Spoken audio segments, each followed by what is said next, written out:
Приветствую всех на своем канале, ребят. На ремонте сегодня у нас маникюрный фрезер.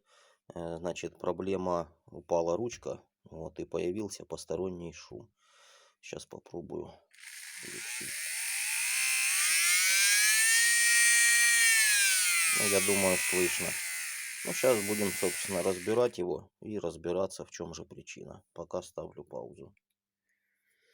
Итак, еле-еле раскрутил его, ребят. Что важно в разборе маникюрного фрезера?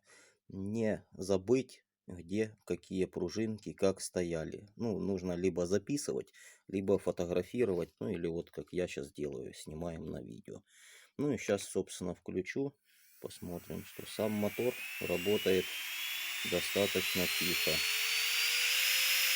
Ну, для начала нужно сделать ему небольшую профилактику, почистить, вот если будет видно.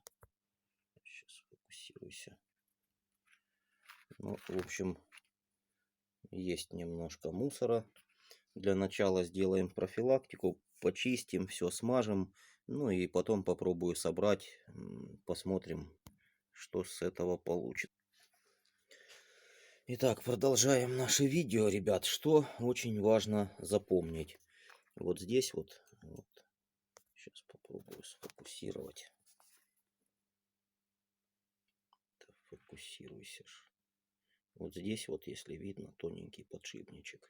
И очень частая ошибка, когда разбирают, вот, теряют с этого подшипника шарики. Ну, то есть там, по сути, планочка, и в нее шарики эти вставлены. Но это он не вращается, он на открывание-закрывание ручки вот этой вот. Вот, если даже вы потеряли вот эти вот шарики, ну, чтобы запомнили, где можно их взять. Ну, либо с нового подшипничка, вот здесь они используются, либо со старого какого-то бэушного. Сейчас я покажу. Вот, что в этом подшипнике, что в этом шарике одинакового диаметра. Вот, так что если вдруг потеряется, мусора, кстати, было очень много. Сейчас пробую собирать это все дело. Сейчас вот так вот ставим. Сейчас так, не очень удобно это все делать.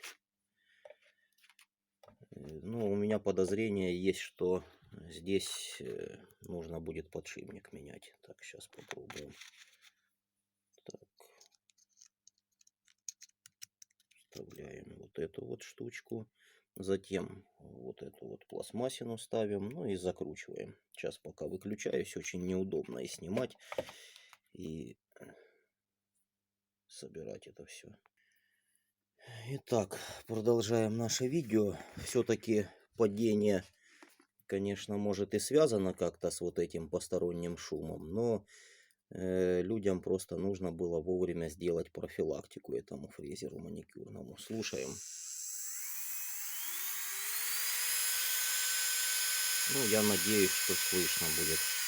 Это я еще не смазывал подшипники. Сейчас разберу еще и смажу их. Поэтому, если у вас есть такой аппарат, ну, пользуйтесь как минимум вытяжкой хорошей. Потому что вот эти вот от ногтей мелкая пыль попадает в подшипники. И вот из-за этого и износ очень быстро идет этих фрезеров маникюрных. И ну, физический износ и посторонние шумы всякие.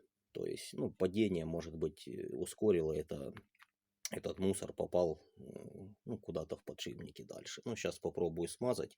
Сейчас еще раз включу. Попробуем смазать и послушаем, какой звук будет после смазки, изменится или нет. Итак, заканчиваем видео. Сейчас попробую включить. Звук практически не изменился. Может, чуть-чуть стал лучше. Ну вот, собственно, такой несложный, даже я бы сказал, это не ремонт, а профилактика. Если бы пришлось менять подшипник, тогда, естественно, это был бы уже и ремонт. Вот вроде бы и все, ребят. Кому видео было полезным, ставим лайки, задаем вопросы. Ну, по мере возможности я, конечно, отвечу. Но, как я уже говорил в предыдущих роликах, за вас починить никто не сможет. И не видя ручки, иногда очень тяжело, ну, какие-то подсказки давать, рекомендации, потому что таких ручек бывает очень много. Иногда сам сидишь по полчаса, думаешь, как же разобрать блок подшипников. Ну, вот вроде бы и все такое. Видео коротенькое получилось. Кому понравилось, ставим лайки. На канал не забываем подписываться.